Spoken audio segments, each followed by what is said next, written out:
ketenaga kerjaan juga kita lihat bahwasannya banyak juga pemuda-pemuda yang ada di Indonesia itu kesulitan untuk mencari pekerjaan. Bahkan kita lihat persentase pemuda yang ada di Indonesia itu pengangguran terbesar itu merupakan lulusan sarjana. Sebelumnya, Assalamualaikum warahmatullahi wabarakatuh. Selamat sore Bapak, Ibu, dan juga teman-teman mahasiswa sekalian. Nah, di sini terkait konteks kepengurusan Jokowi konteks pergerakan. Oke, nama saya Dia Puspita dari ITS.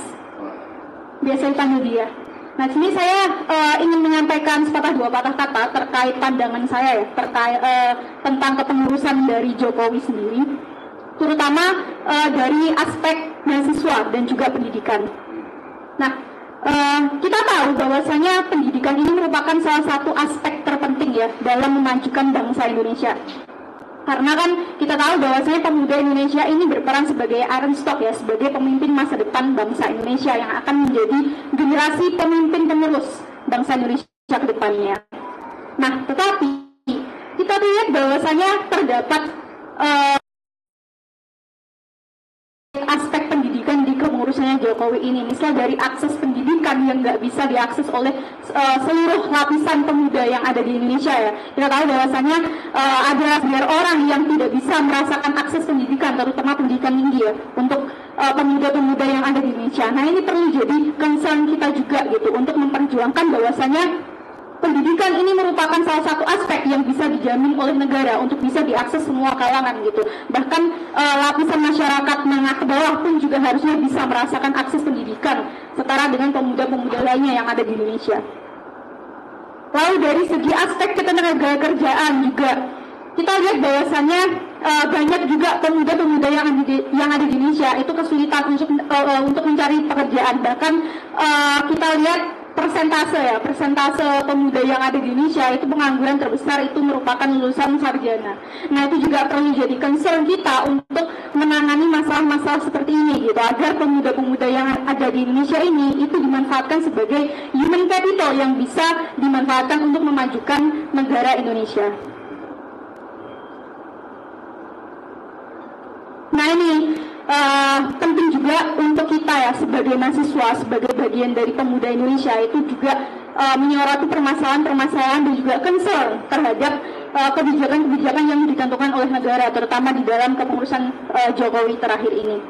Nah, itu kita juga sebagai mahasiswa harusnya juga bisa menjadi penggerak gitu untuk memperjuangkan kepentingan bangsa, kepentingan rakyat Indonesia gitu.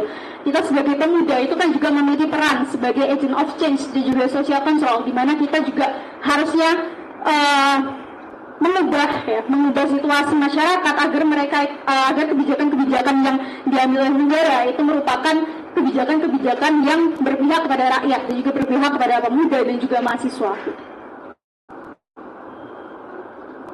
Nah, ini saya harapkan juga mahasiswa-mahasiswa yang ada di Indonesia, pemuda-pemuda yang ada di Indonesia itu juga bisa berperan aktif dalam memajukan kepentingan rakyat dan juga memperjuangkan kepentingan rakyat dan juga memajukan bangsa gitu, dan juga menyuarakan perubahan gitu, terutama menyuarakan perubahan untuk kepentingan rakyat dan juga kepentingan pemuda gitu, dan juga kita bisa bekerja sama gitu, saling bahu-membahu untuk memajukan dan juga menciptakan Indonesia yang adil, makmur dan juga sejahtera.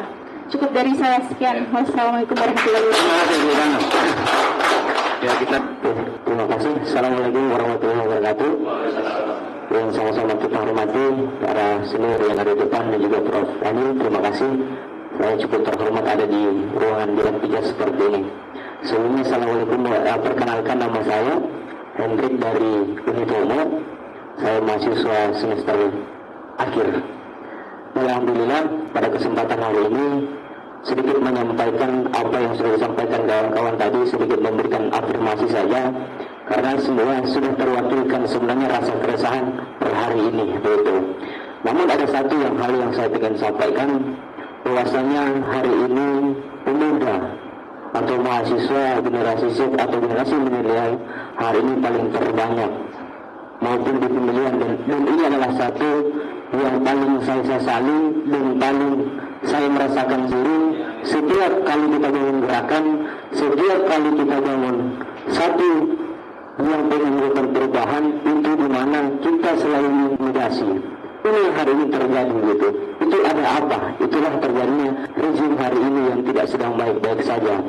Hari ini kalau dikatakan bahwa apakah pemerintahan Jokowi ini pro terhadap masyarakat? Di sisi lain kita bilang iya, tapi di sisi lain masih ada saja yang dimana melakukan salah satu subversif, melakukan gerakan-gerakan terhadap aparat untuk mengkondisikan setiap gerakan yang terjadi per hari ini. Namun pada kesempatan ini singkat saja, sebagai kaum pemuda hari ini yang sudah sampaikan tadi, kita jangan mau dimanfaatkan. Itu yang pertama.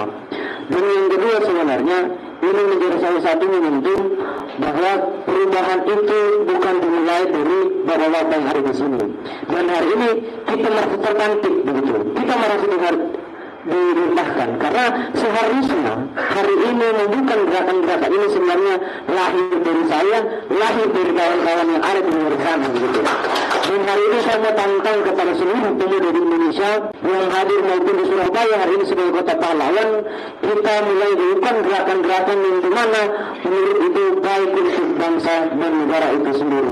Terima kasih. Assalamualaikum warahmatullahi wabarakatuh.